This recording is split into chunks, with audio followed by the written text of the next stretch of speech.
and welcome to the Dune Minute Podcast, your place to dive deep, minute by minute, into the cinematic adaptation of Frank Herbert's World of Dune. I'm one of your hosts, John.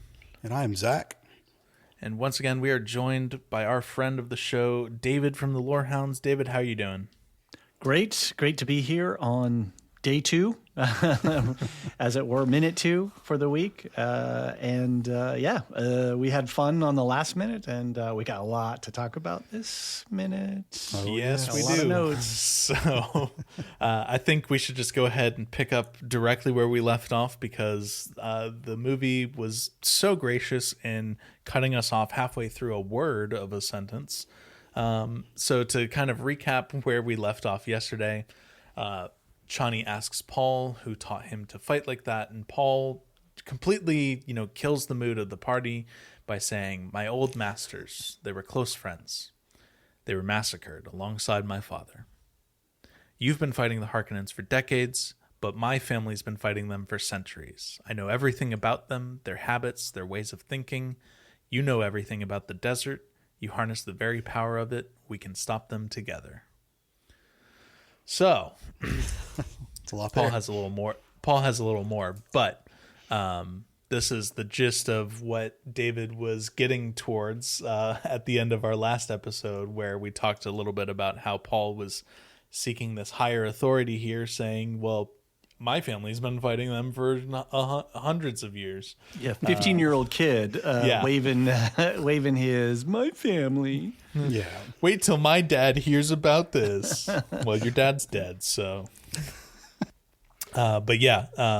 Paul is still seeking what his father sought, desert power. And, Paul recognizes that he doesn't know shit about fighting in the desert, but ultimately he wants to, as we've talked about in earlier minutes of the Dune Minute. I believe it was maybe minute 17 or so when Paul, I'm probably wrong on that.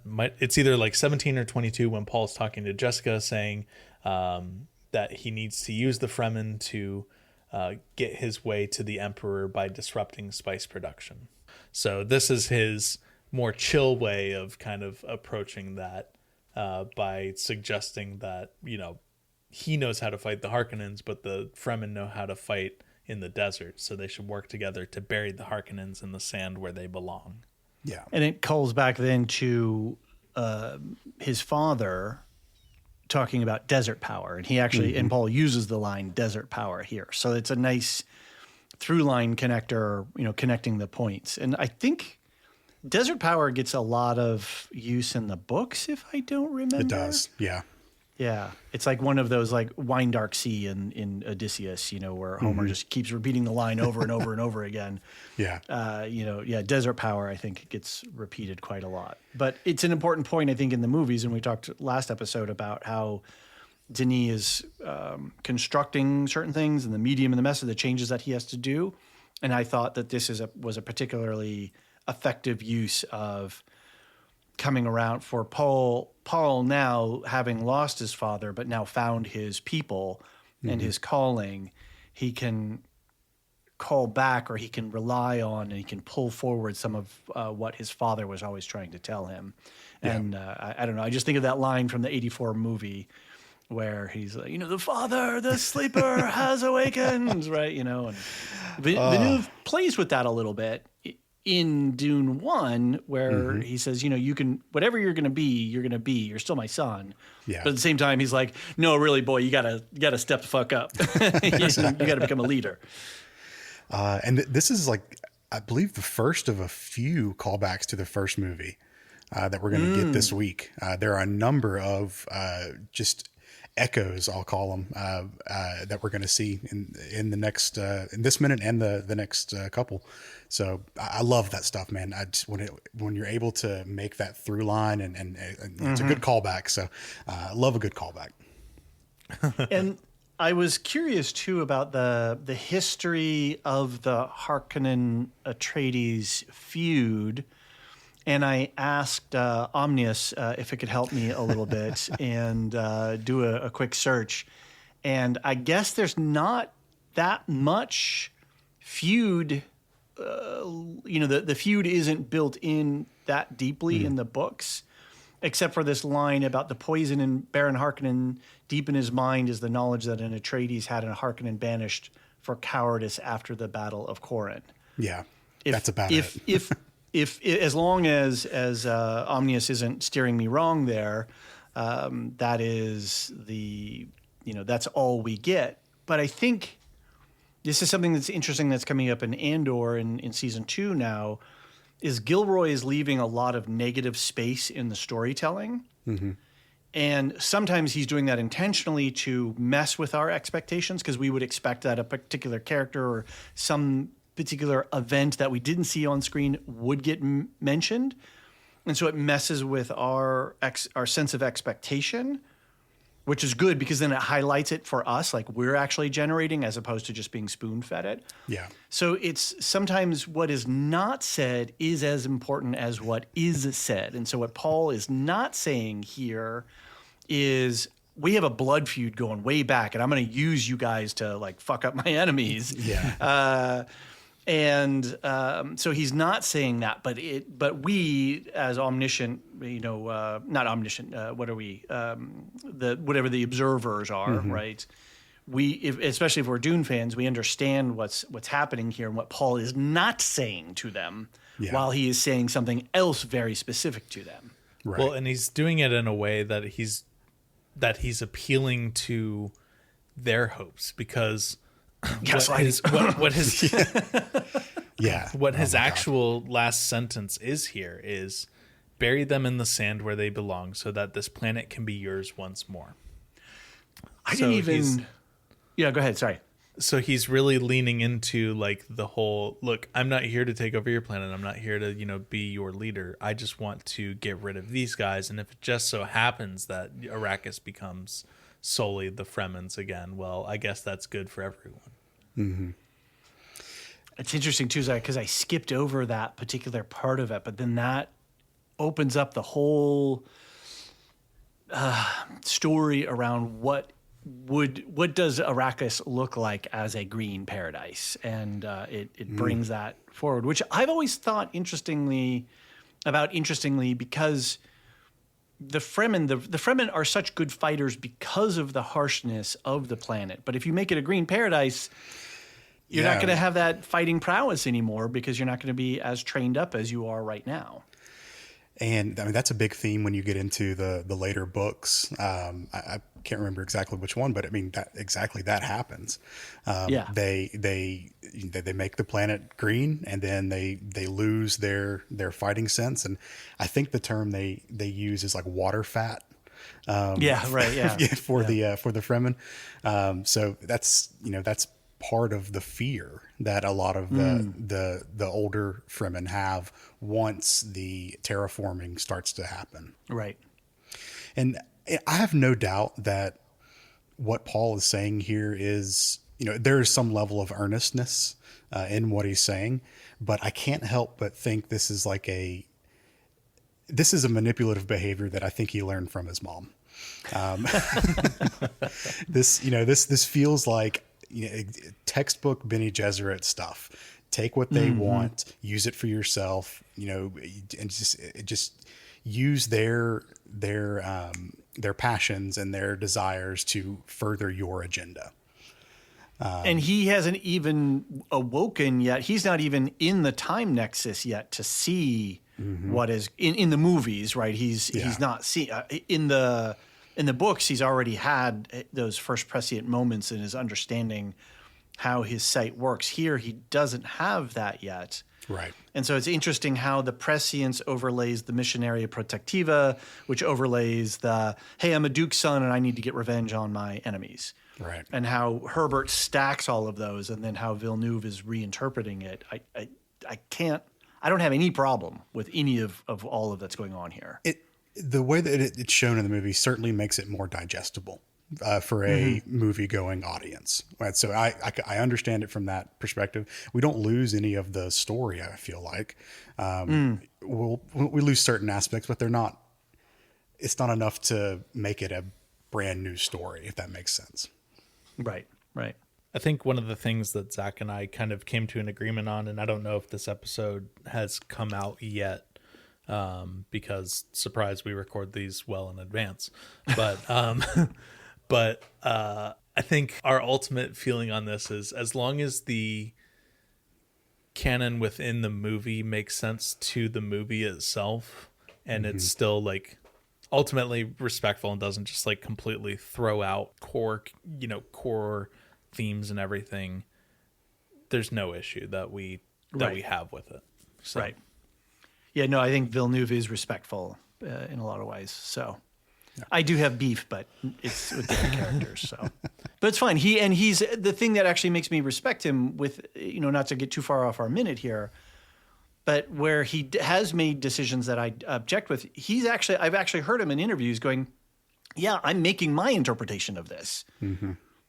I made a call, and I'm like, oh, good. Like, he's not trying to gloss it over. He is standing on his foot as I've interpreted it this way. This is my vision of it, whether you like it or not. And so I respect the fact that he is aware of his point of view and his bias in his filmmaking. Yeah. Yeah, you got to own up to it. If you're going to change it, then change it. That's fine. But just own up to it. Yeah. Yeah, exactly. And the term that I wanted to add on to what John was saying was like internally consistent. If you're not going to be consistent with the source material, at least be internally consistent with yourself. That's a really good another aspect to add into the Shippy test kind of question is fine, you made the change. Is it? Yeah, I like that. Mm-hmm. So yeah, at this point, Paul is asked to buy Stilgar. Well, what would you have us do? Stilgar at this point is definitely looking to Paul for leadership, and Paul just says, turns it right back on him. And well, what would you do? Because Paul is a 15-year-old kid. And if he wants to, keep these Fremen on board with them, it seems like he would want to, kind of go along with their plan and then just make his plans kind of fit in the space. And Stilgar is just like, I would strike even farther north. And then Paul's just like, yes, let's go farther north. And then Shishkali, being the voice of reason that she is like, well, hold on. The further north you go, the more likely it is you die. And then Paul, with what he has learned at, with Fremen culture at this point, is like, yeah, well, if I die, then someone's going to replace me. And, we'll just keep on going and keep going further until all Fremen are free. Mm-hmm. Once again, really leaning into the whole, I'm doing this for you. I'm not doing this for me. Mm-hmm. If I just happen to get something out of it, great, kind of thing. There's an interesting thing here, too, which is that everyone in the room can hear Paul's sincerity and authenticity in what he's saying. But then Stilgar kind of calls him out a little bit, and Paul claps back and I think in a way that makes sense for in a group of Fedaykin. Oh, you would break the guy's back. Well, I would break the back and cut off his head, right? He's pushing Stilgar at the same time. So he's playing a little game where he's like, well, I don't know what I would do, but whatever you do, I would do it twice as much as you would do, which is kind of a taunt and a response, right? Yeah, you're bad, I'm badder. So you're building it up. And I think it works ultimately to Paul's advantage here. But then, as you say, with Shishkali, great foreshadowing. Mm-hmm. Because she said, you're going to die. And he's like, I might, and you might die too. And we know that she ultimately is a martyr. Yes. At this point, Paul's response, I guess, is enough for her to want to promote him as Fedaykin. And then we get a random, other Fremen in the tent who seconds it by saying, he needs names, Stilgar. Mm-hmm. Hovaji! One of my favorite Bardem lines ever. Hovaji! He does. Yeah. And once again, we're left on the editing bay mid-sentence. He does. I see strength in our minute cuts right there. Right.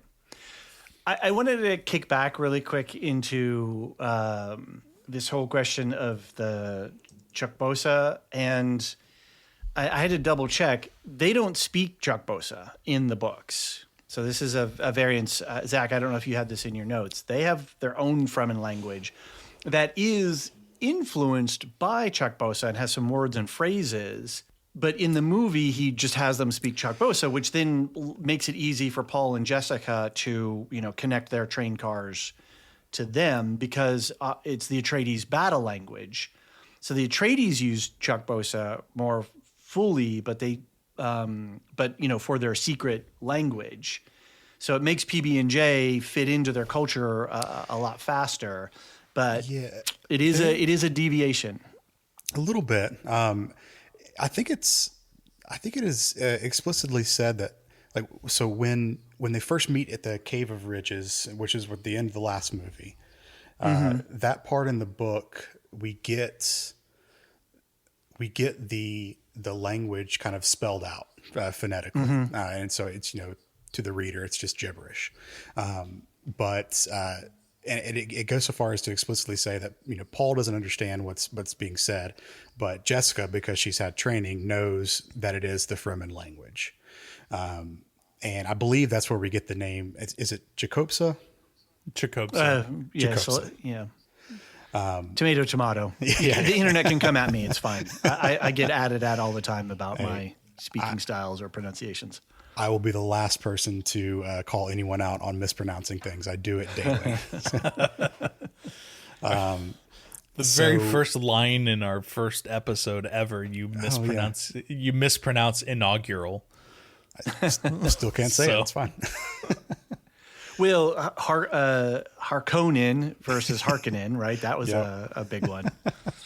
I was like, oh wait, I was going with Lynch and going, the Harkonnen. Yeah, that one took a little bit for me to adjust, and I think John, we still have beef over Rabin. Right, it's Rabin. Right.